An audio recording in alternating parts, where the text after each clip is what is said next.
any white person who was born, raised, and schooled in the United States of America, if you aren't a racist, you're a miracle. Either that or you decided to educate yourself. Because education in this country is about white is right, brown's all right, black's got to stand back. Yellow's mellow, but whites, we educate in a way that says that white males have done all the adventures, have made all the adventures, have done all the discovering, have made everything that is good and has been accomplished according to social studies, which is actually anti-social studies, by white males. It's a lie. But we do that in order to maintain the myth of white superiority. The myth of race has to be maintained at all costs in this country. Because if white people have to give up the color of their skin as being something that makes them perfect, what do they have left?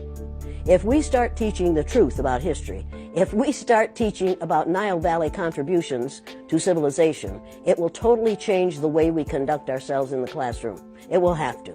Columbus didn't discover America. You can't discover a place where people are already living. But we celebrate that every October. It's a lie. We need to get over it. We need to stop telling the myths and start telling the truth. So when you tell people that they're racist, and it must have some kind of effect, because most people will say, I'm not racist. I'm not a racist. Why, some of my best friends are black. Right. Yeah, and then you say, name one. Or this one, I don't see color. And when some woman says to me, I don't see color, I say, I knew that. If you saw color, you wouldn't dye your hair that way. Or I say, if you saw color, you wouldn't wear that shirt with those pants. I believe that you don't see color. It's an attempt to deny skin color. And it's an attempt to deny what's wrong with seeing the color of my skin. Is it all right for you to see me kind of pink?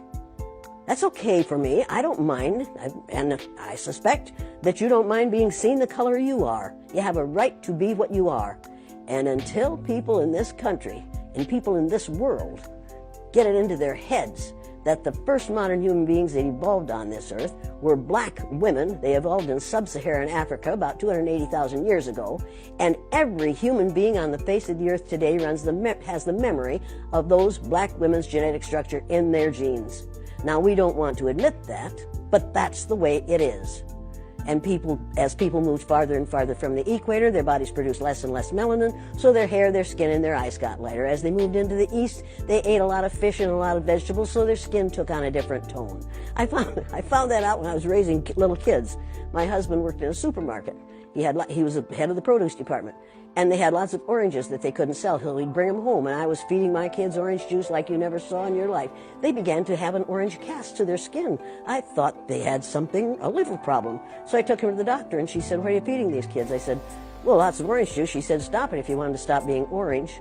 Now, if you think that skin color isn't anything other than the body's natural reaction to the natural environment, get over it. So, if all white people are racist, according to you, can they be reprogrammed? Of course they can. Of course they can. Of How? course they can be. It's called education. I'm an educator. The word educator comes from the root duc dus, which means lead, the prefix e, which means out, the suffix ate, which means the act of, and the suffix or, which means one who does. An educator is one who is engaged in the act of leading people out of ignorance.